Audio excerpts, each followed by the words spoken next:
So again, we are meeting with the steering teams from the alumni counties for the College Success Coalition, and this is Sue Reynolds. I'm president of the American Student Achievement Institute, and we do this work on behalf of Learn More Indiana and the Commission for Higher Ed.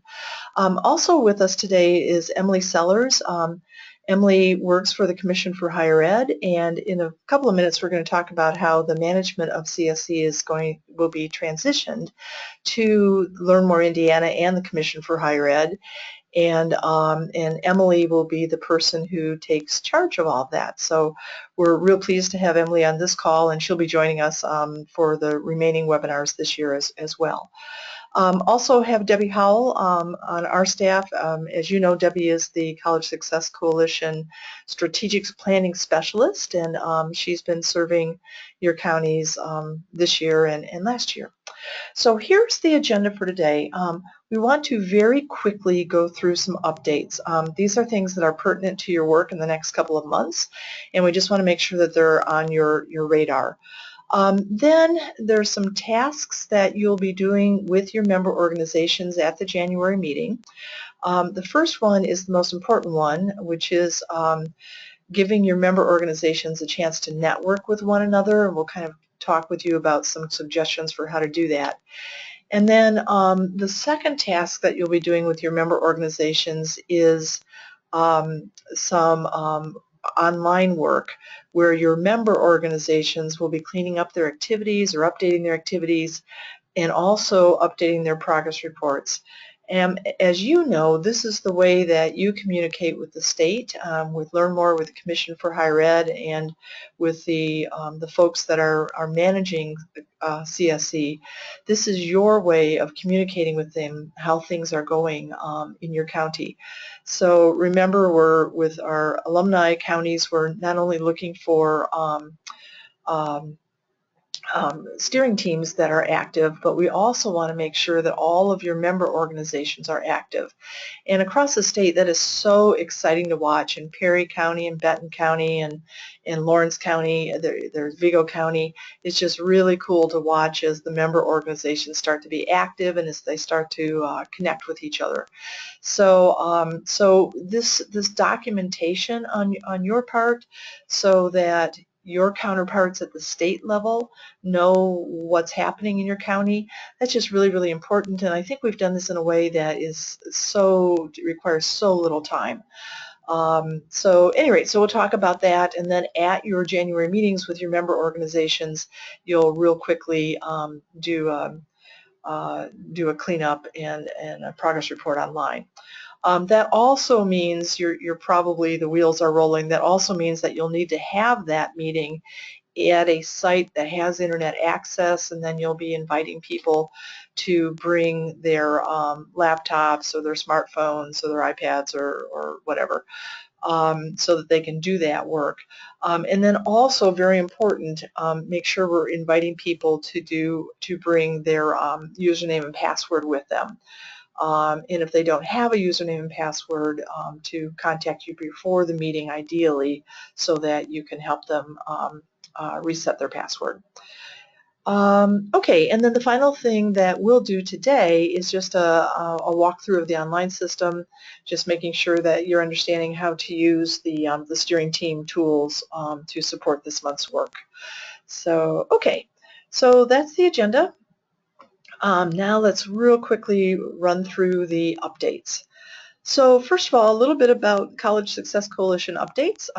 We are incredibly pleased to have now over 2,000 member organizations across the state, and they've documented 3,542 activities. Those are numbers that I find really exciting. They kind of fill me full of energy. And my guess is that on that second line there, if you fill in the number of member organizations in your county and then celebrate that as well and how many activities have been documented, if you fill it in for your county, I think that can generate some enthusiasm as well as you see your coalition continue to grow as you're recruiting more member organizations. Here's our calendar for this year. So you can see that right now we're in steering team training on January 6th. where we're talking about activity progress and networking. The submission deadline for this month's work is February 22nd. And again, please make sure that you are submitting that work. It's how we're able to document what's happening across the state with CSC. And just remember, you're part of a statewide initiative, and so we really need to build that state data. And then on the far right, there is a place for you to fill in the dates of your local meetings. So that you can share this slide with your members when you meet with them to make sure that your meetings are on their calendar. So, okay. Then I mentioned a little bit, we are in the process right now, very exciting, of transferring the management for the College Success Coalition to Learn More. It has been our pleasure as the American Student Achievement Institute to design and to manage CSC for the past 5 years, but to sustain this we really needed to give it a home with the state agency, and that was originally when we set up the structure for CSC. That was the original plan. So we're at that point now, really excited about it. So I just wanted to let you know what that would mean in terms of where your services are coming from. So you understand probably, I assume by now, that there's 3 different types of services that you're getting. The first one is on-call support.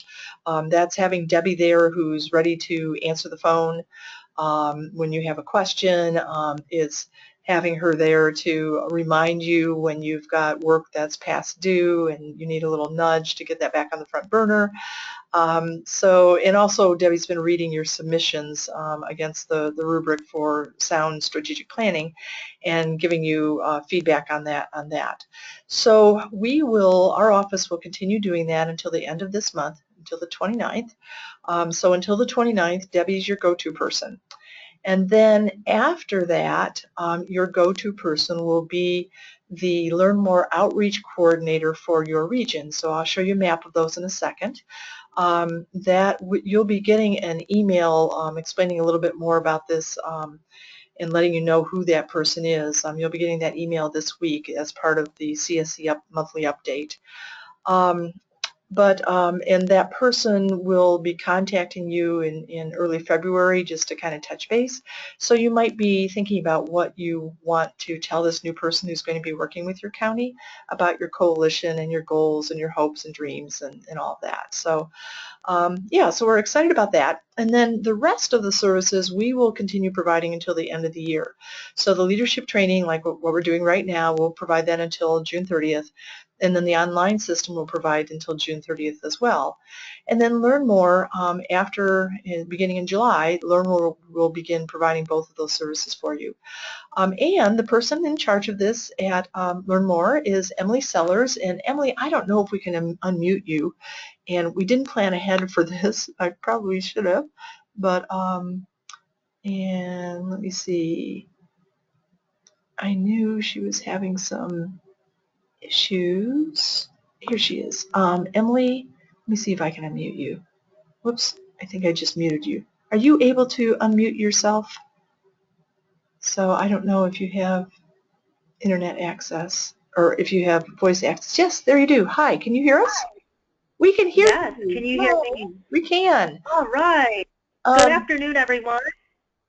Yeah. Good afternoon. I just wanted to, real quick, so thank you so much, Sue, for that. And I was excited to hear. I think I heard some familiar names on the line. So Happy New Year to everyone. And just to really take a really quick moment to, first off, I wanted to really thank Sue and your team that you have through the American Student Achievement Institute. You know, every time I see, you know, over 2,000 member organizations engaged and over 3,500 activities logged. It's always really exciting, to see that all the great work and really, again, through your leadership and through your vision and process, really you're able to make that happen. So we definitely appreciate everything, and we're very excited at Learn More. I think that, as we're transitioning, we still have a few months where we'll be working together. through this transition, but I think we all can be pretty proud of the framework and the foundation that was laid up into this point, and we absolutely couldn't have done it without you and the hard work and great things that you've already been able to kind of develop for us. And then also special shout out and kudos to Debbie Howell. I know that she has been really kind of the face of the coalition, working with the different coalitions and the steering teams and point people and member organizations, and just all the great relationships and work that she's been able to, relationships she's been able to develop with each of the coalitions. I think that this is an exciting time, and I just wanted to make sure that I was taking an opportunity to, I guess, introduce myself, but then also send special thanks to Sue, your team, the organization, for all the tremendous work and groundwork that you've been able to do over the last 5 years. And I know that from the Commissioner Lubbers and everyone at the agency, we're all very excited about what the next few months are going to look like. And like I'm just very appreciative of all of the work that you've been able to do, and then especially too for the coalitions who are on the line and around the table for all the great and remarkable things that you're doing at the county level. So we couldn't do it with all of the players, and we're just really excited and looking forward to moving forward. So thank you. That sounds great, and it has been a lovely partnership between our two organizations. So I think we both organizations have really loved this work. Also, Emily, I'm just going to put up this next slide, and you might want to say something about this too. So these are the Learn More outreach regions, and do you want to explain your organizational structure and how that will work a little bit with them? Absolutely, sure thing. So we have at the Commission, we have a team of 8 outreach coordinators. Many of you probably have already done work and are connected with your outreach coordinator. And these are folks who are responsible for various regions, and they're really the kind of liaison in the face. They often live in the communities in which they're serving, and they're really the face representative of the Commission. So any questions that you may have or resources you need around college career readiness as far as the coalition, many of you, if you represent schools or youth-serving organizations and need additional resources, whether it's for 21st century scholars or, you know, just anything around college and career readiness. You're all familiar with our Learn More Indiana campaigns. You know, those individuals and representatives are really your go-to person. And we have on a couple of different places where you can find your individual outreach coordinator if you're not already connected and familiar. And some of you may also know we've had a couple of recent hires just after, at the end of November and early December, we had a couple of new individuals and new faces around the table to join our team. And so we'll make sure that you get connected to the contact information and the actual individual who you'll be working with moving forward. You can also feel free to, as Sue mentioned, you know, reach out to me directly, and we'll make sure that you get my contact information moving forward if you have any other questions or resources support needed moving forward. That sounds great. So, and just as Thank you, Emily. Just as a reminder, so beginning in next month in February, the day-to-day support will be coming from the Learn More staff, but the training and the online system until July will still be coming from us, and then we'll transition that over as well. So, okay, that sounds great. Thank you, thank you, thank you. Okay, then another thing we wanted to point out is that we are awarding, or the commission actually is awarding the road sign award to counties that have met the criteria for the award by February 22nd. And normally this is for second-year counties, but I know that there were 1 or 2 of the second-year counties last year that had not yet engaged their member organizations. So if you've not received a road sign award and you're interested in doing that work to engage your member organizations and to document that, we'd be happy to work with you, as would Emily when their staff takes over next month, to make sure that that all gets done. So just let us know that. Okay. Real quick, FAFSA submissions. What we'd like to suggest to you is, as we start FAFSA season, is to publicize all the different resources that are available to help students complete the FAFSA, as well as the deadline for FAFSA. So just real quickly, as you probably know by now, that the FAFSA deadline is March 10th. And just kind of a heads up, I thought this data was really interesting. This is current data.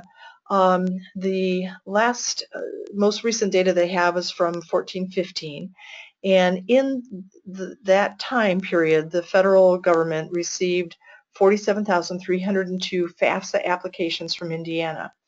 But what I really want to point out there to everyone is that almost 2,000 of those applications were not complete.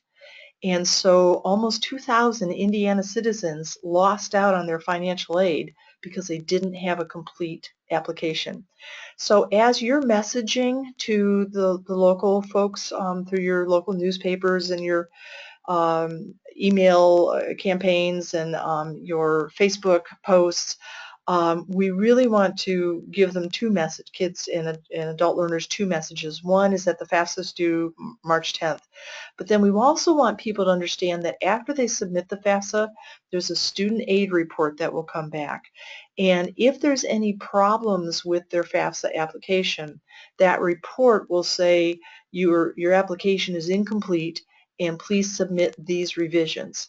If they don't submit those revisions, they won't qualify for financial aid. So they have to do that. So we always tell people, it's 2 steps.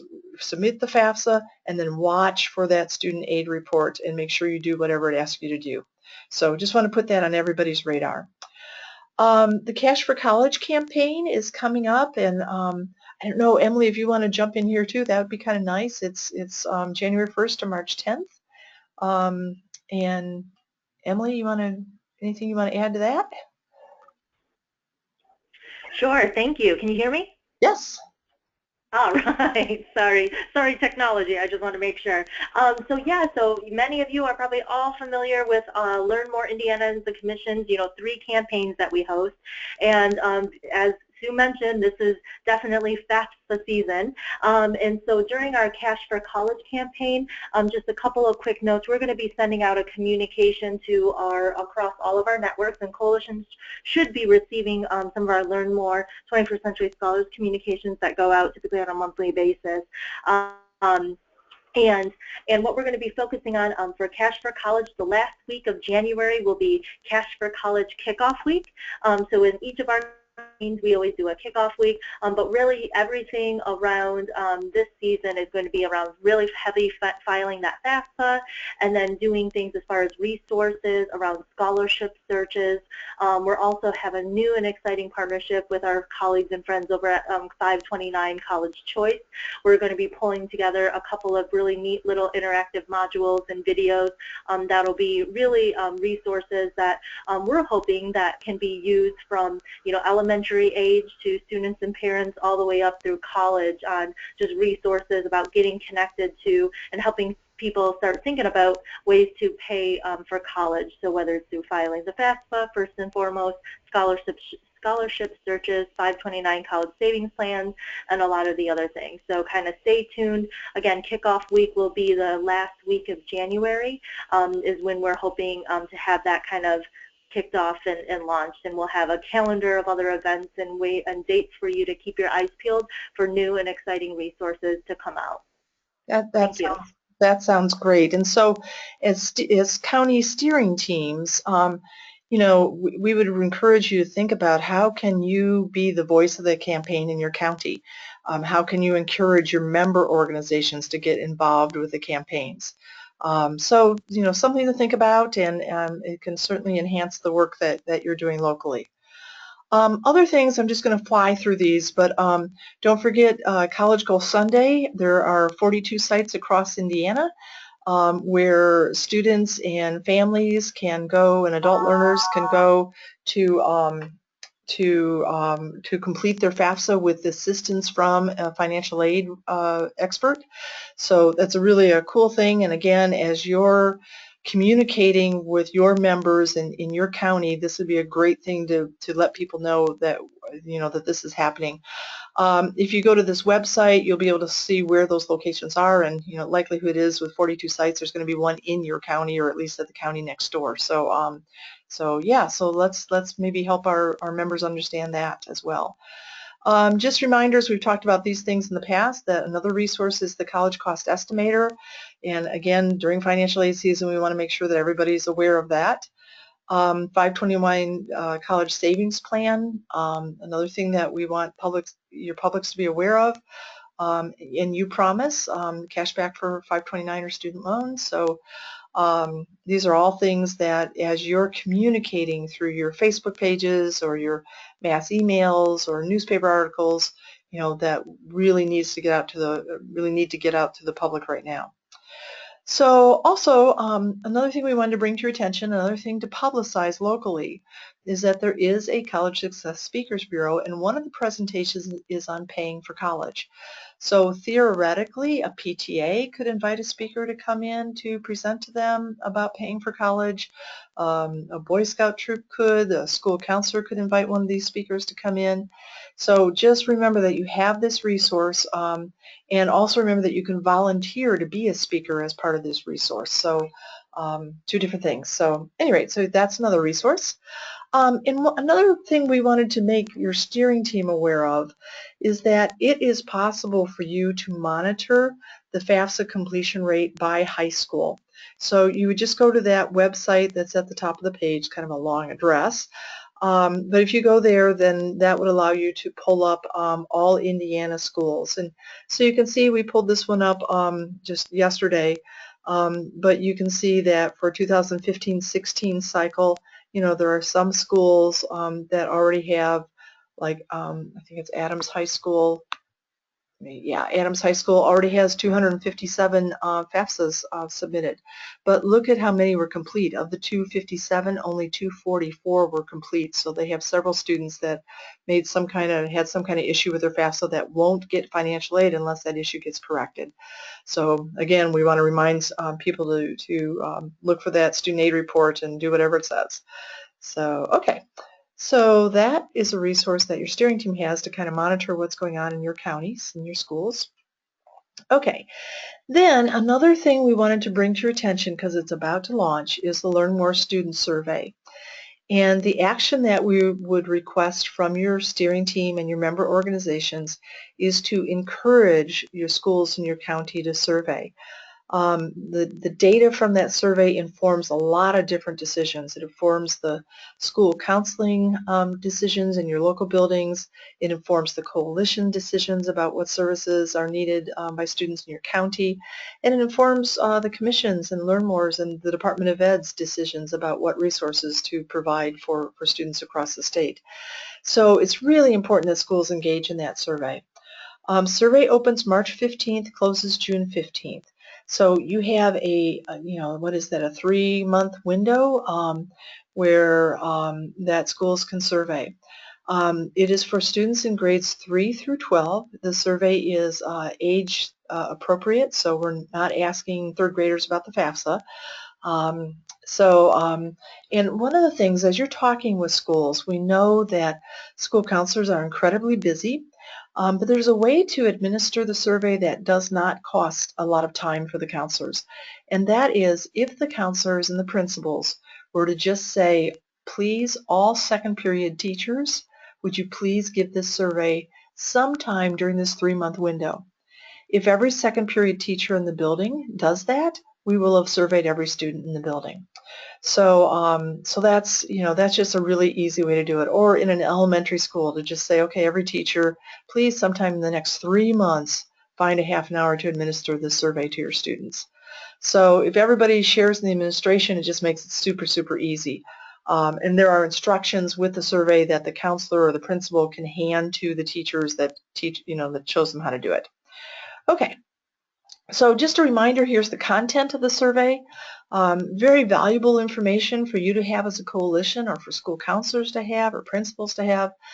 The first set of questions, the student choice questions, are the only required questions on the survey.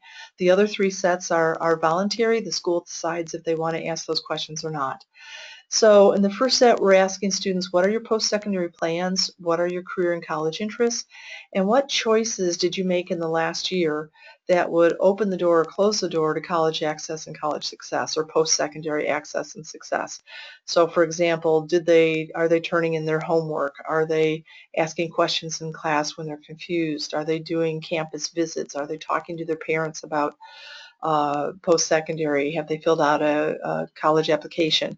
All of the things that students who are successful in school and tend to go on and complete post-secondary do. We're asking kids, did you do these things? And then that data can help all of us see where we have shortcomings.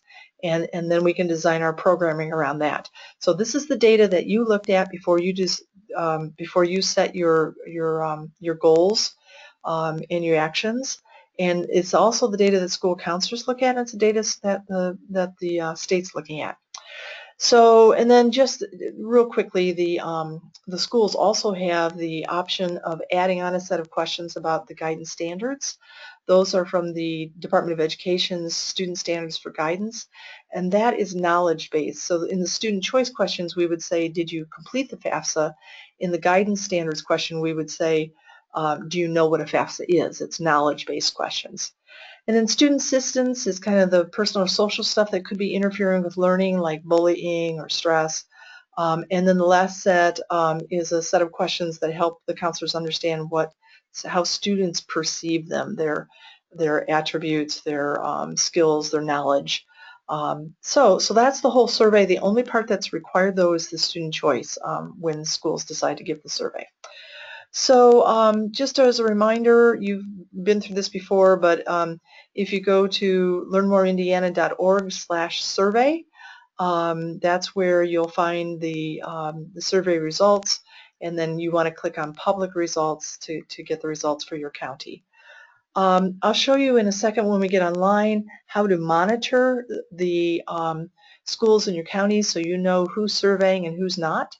And again, we've loved it in the past. You know, a lot of the county steering teams have developed a reminder strategy so that every school in their county is getting a call to encourage them to give the survey. So we love that and find it very helpful when there's somebody local doing that. Okay. Moving on, so that's the survey. Moving on, professional development opportunities. One of the things we wanted to explain is that we are in the process of transitioning our conference to a fall conference. So we haven't set the date yet, but the conference will not be in February. It's just working out better with our programming to have our steering teams explore strategies in the fall. So look for that date. We will once again have programming both for community members and educators, and we will again at lunch seat people by counties so that you can network with other folks, community members or educators in your counties over lunch. So that was really cool last year. We got high reviews on that, so we want to make sure we do that again. Then the other thing we want to make you aware of is that the Commission for Higher Ed will not be in a position this year to provide you with comp codes so that you can send members for free. So if you're interested in coming to the conference, which we hope you are, you'll need to come up with the funding to send your members this year. But we wanted to make you aware that the Indiana Youth Institute has professional development grants. Organizations can apply for 2 of those grants per year, and the grants are up to $750, which would definitely cover, you know, the 2 people's costs to come to our conference. So the application is fairly easy. Our staff actually has applied and received those grants to go to conferences. So we encourage you to look at that funding to send people to our conference. So, okay, so that's the updates. Now, in the next part of our time together, we'd like to talk about the tasks that you'll be doing with your members. So the first part of your meeting with your members is to also cover updates, and since this is FAFSA season and, you know, financial aid season, I'm assuming that a lot of the slides that we just cover covered, you'll want to put up and just make sure that all of your member organizations are, one, aware of those resources, and two, are communicating those resources with their folks, so with their students at their school, or with their Boy Scouts, or with their kids at the Boys Club, or whatever. Okay, so now the second part of your meeting is tasks. And the first task is my favorite all-time task, and that is just member networking. Up until now, we've been doing a lot of planning, and it's been a lot of talk. Now we're going to move to looking at the action part of this. Did the member organizations put their activities that they had planned into place? And it's kind of, I like to think about this like as show and tell. You know, it's kind of like networking. So, but it's kind of like show and tell. So the way we envision this is that you maybe are having this meeting over lunch, or, you know, it's very informal.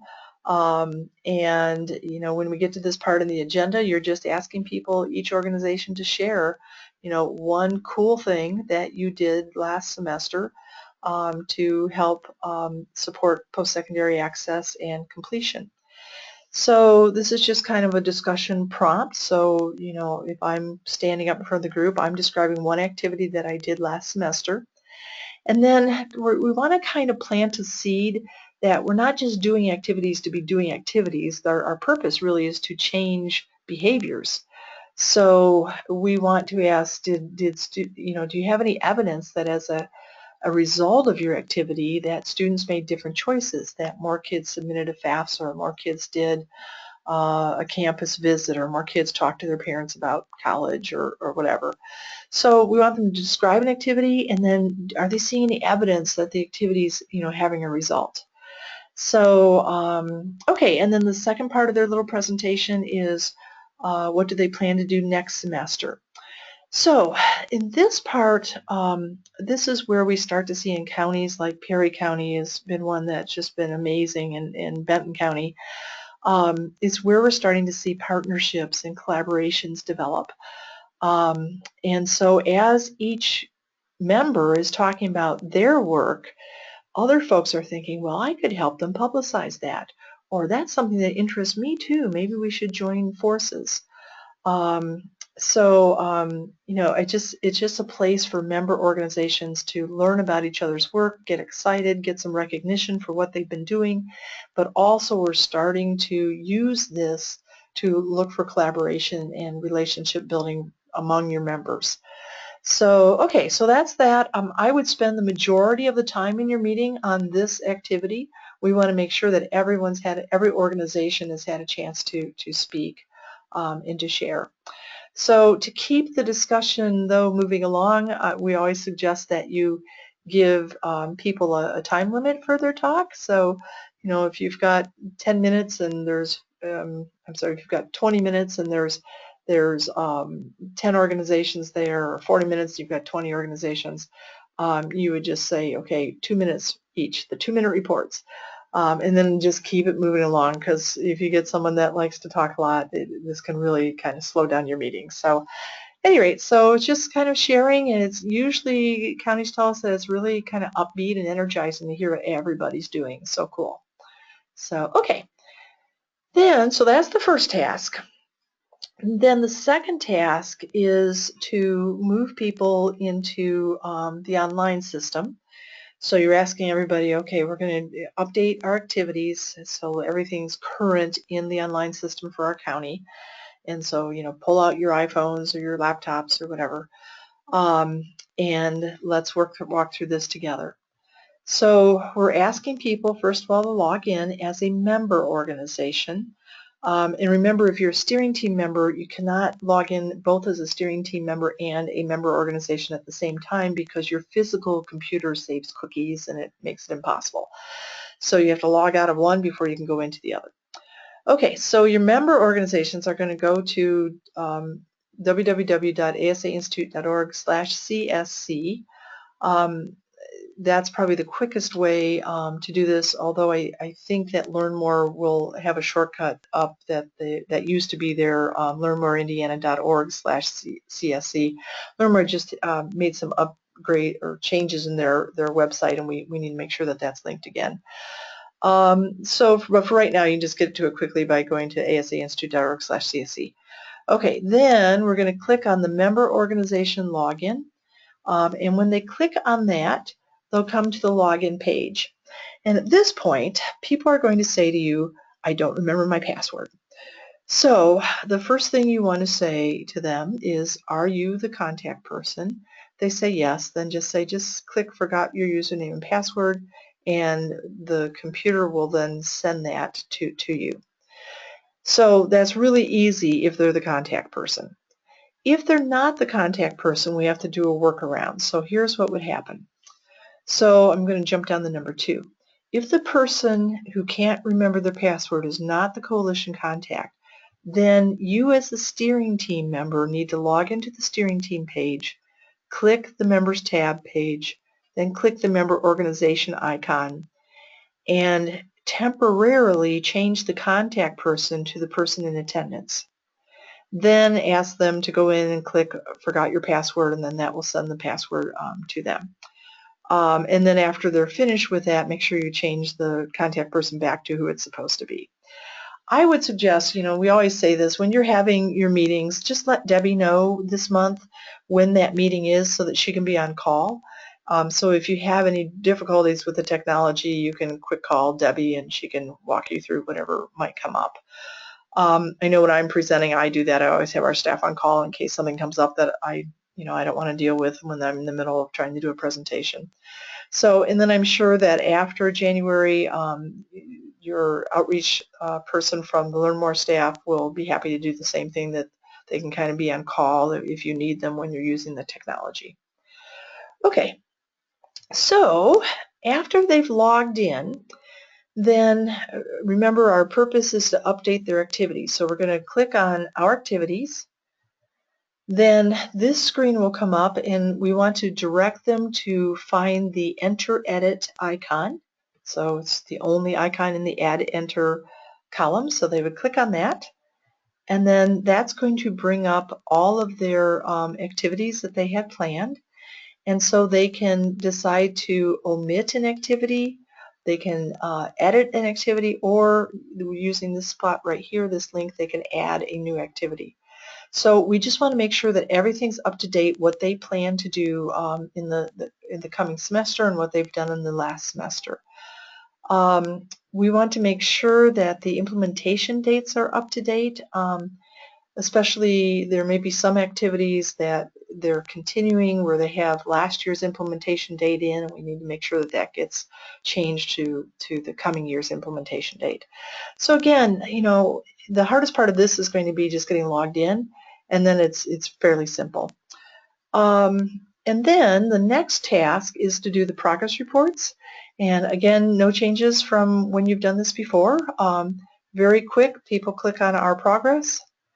Then they make sure that they select the current year, so 15-16, and then they select the mid-year activity report in January, click that. And then for that report, they're just reporting, did you fully implement this, yes or no? How many people participated? Did it have the desired impact? Should it be repeated next year? So very quick, it takes them less than 2 minutes to do this data report. But it gives you great information that I'll show you in a second how those reports come out. Okay, notice that we've put this technical stuff at the end of the meeting, and that's because some people want to spend a lot of time on this. Other people will go in, get it done, and then as soon as they're finished, they can leave. So okay.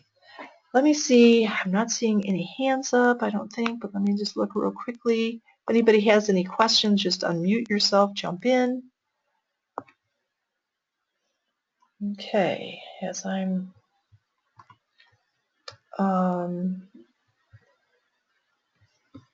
going in, and okay, so I am logged in as, well, my cursor's not working. There we go. So I'm logged in as Perry County. I'm going to refresh the page. Okay, so I'm logged in as Perry County, and let's just go through the online system for this month. Pretty simple. I'm going to scroll down to the January meeting, and you can see that the first step is to register for the steering team workshop that was happening today. So you've done that. So first step's finished. Then the next thing is to remind schools in your county to survey and to record any contacts that you have with them. So when I click on the enter, I can see that here are the here's the progress report, the survey progress report for the county, and you can see the report's not live right now because the survey's not open. But just wanted to show you that this is where you'll be able to see how many surveys have been given at each grade level, how many schools have surveyed, how many schools have given at least 30 surveys, how many students have been surveyed. And then down in this section, when the survey is open, the name of the school, the progress, the counselor's name, the school's phone number, and then there will be a section here where as you contact these people on your end, you're able to document that. That was really helpful last year between Learn More contacting schools, our office calling every school in the state, and you guys making connections. We had really quite a few more schools survey last year than we have in the past. So we really want to push that survey, so any help you can give us with that would be greatly appreciated. Okay, so if I go back to the process page, so I've reminded schools to survey. Member meeting tools, this will take you to the manual where you'll find the materials that you need for that meeting. This is the place, remember, where you enter your minutes. So you'll just go in and, the date, who's writing the minutes, and then put them in. So pretty straightforward. And then the steering team mid-year progress reports. So that's another thing. In addition to your member organizations, we want to know, did your steering team do what you had planned to do? So I would go in and click mid-year report, and then they wanted to do a solicitation letter. So did I do this? How many people did it go to? Did it have the desired impact? So and then also in this section there is the member activities progress report. So if I go into that report for mid-year, that shows me all of my member organizations and and the activities that they have planned to do, and then it will say if they've implemented them or not. So again, you may have one organization, the German American Bank, that says it's going to do these two things and they haven't, and as a steering team member you might want to ask them, are you still doing that? Did it fall off your radar? Can we help you? So again, your job is to make sure that your member organizations connect and engage. So this is just a tool for helping you do that. And of course, we haven't done this yet, so none of the organizations in Perry County have completed their progress reports yet, but when they have that January meeting, they will. So, okay, so that's that progress report. One other thing on that progress report, this number of participants, as you're going out to look for funding to continue to support your coalition, being able to say that collectively your member organizations did activities with 2,000 different individuals in your county, that really says something about your capacity for delivering a program. So I would really look at these number of participants. I think that can give you some good information. Okay, and oops. So that is the progress report, and that's it. So don't forget that there's a rubric items for each of these. Make sure you've looked at that before you submit to Debbie, and And don't forget that, here are your submission buttons. Just hit that, and then Debbie gets a flag and a place where she can provide you with feedback. We know, and Debbie, you may want to address this if again, you didn't know either. I was going to mention this, but I know that you've been really working with some of the counties that are behind in submitting their work over the past 6 months. Do you want to say anything about that, or maybe words of encouragement? Or I know this is something that you're kind of interested in.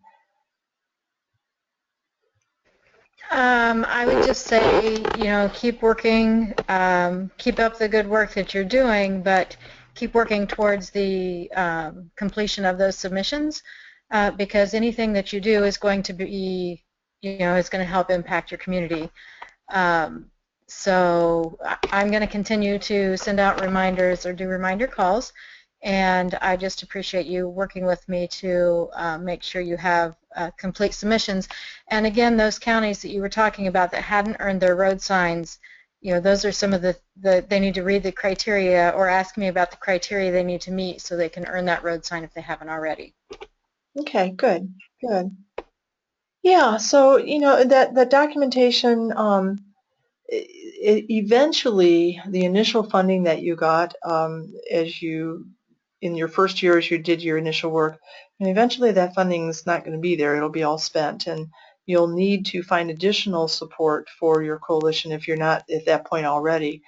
And I can't emphasize enough how important or how helpful having that data is from the documentation, so that you can say we have 68 member organizations, and collectively they've sponsored activities that have been attended by, by 2,000 people. It just really says a lot for your capacity to implement programming when you can come with those numbers. So just wanted to help you think about that, and also we aggregate that data obviously for the state level too, which is helpful to the state to understand the health of the coalition and what's happening. So, okay, let's just pause for a moment and see if we have any questions, or Debbie or Emily, if you want to add anything more, or anybody. Okay, last call.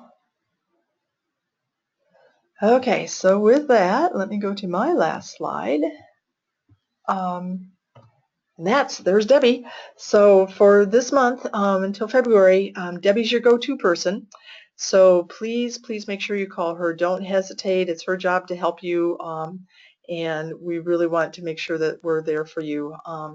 So work with her, email her, call her, and again, she's kind of watching over your shoulder as well. So when we start to notice that things are kind of falling off, we'll be there seeing if we can help you get restarted or to get the work back onto a front burner. So, okay, and we appreciate too very much that you guys are volunteers. I never want to lose track of that, and I know that you're doing this work on top of full-time jobs and families, and I'm just so grateful, and I know your students are too, and your adult learners, that you're doing this work. Did have one question come in, I think. Let me see if I can get this. Oh, sweet. Alicia Birch says that she appreciates all of the work that we've done with you guys over the years. And I tell you what, this has been one of our favorite initiatives. I'm happy to turn it over to learn more, because I think that's where it belongs. But we're going to miss it very much. So, okay, sounds great. Thanks, everyone, and we will see you next time. Wonderful. Thank you so much,